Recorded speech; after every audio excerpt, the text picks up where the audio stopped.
See you there. Bison Austin, how you going? Look, today, here at the gym, we're going to be doing some ankle proprioception training. Proprioception just refers to the sense of your body's spatial awareness in itself.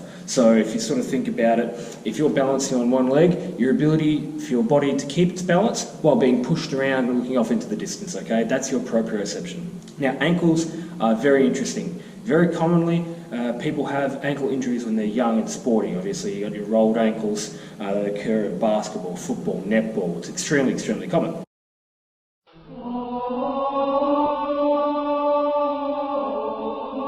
And most of the time, people are just sort of told to rest, ice, no one's ever really taught how to recover from these properly. And they assume that as soon as the pain is gone from your ankle, that your ankle must be 100%. It's incorrect. You damage the proprioceptors within your ankle every time you roll an ankle.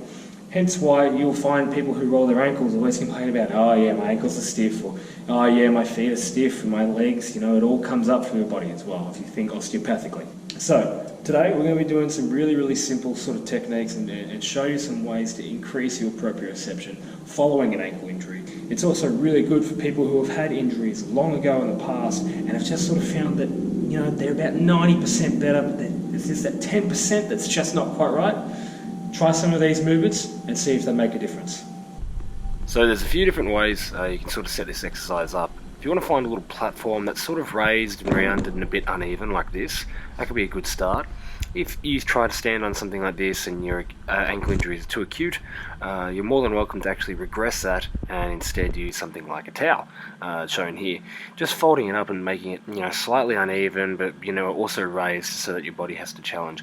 If that's too tough as well, you could just go on plain ground. But if you're mad enough to actually want to progress this even further, you can step up to a bosu ball. Good luck. I wouldn't be able to do this, so if you can, you're a better man or woman than I am. So on whatever surface you've chosen to use, the exercise basically is just reaching forward while balancing on that injured ankle to try and touch that object in front of you. It gives you a goal-centered approach to the actual exercise, so you're not focusing on the ankle necessarily the whole time, but instead you're reaching over and trying to touch this block. It's training your proprioceptors to sort of balance the whole time. You can see my knees struggling a fair bit. I had some ankle injuries when I was younger, so it is definitely pretty tough. Then you can further progress this onto having multiple blocks set up around, and you can play around with choosing which block and which hand to sort of touch each block to. And you can change directions as well, put even some behind you if you're talented enough.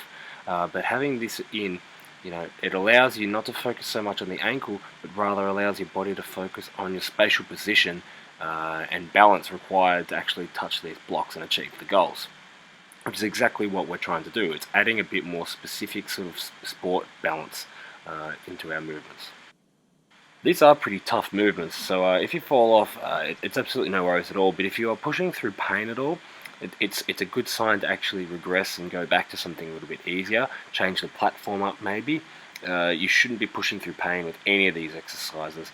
Discomfort, imbalance is completely normal and expected, but any sort of acute pain, you may just not be ready for the exercises just yet.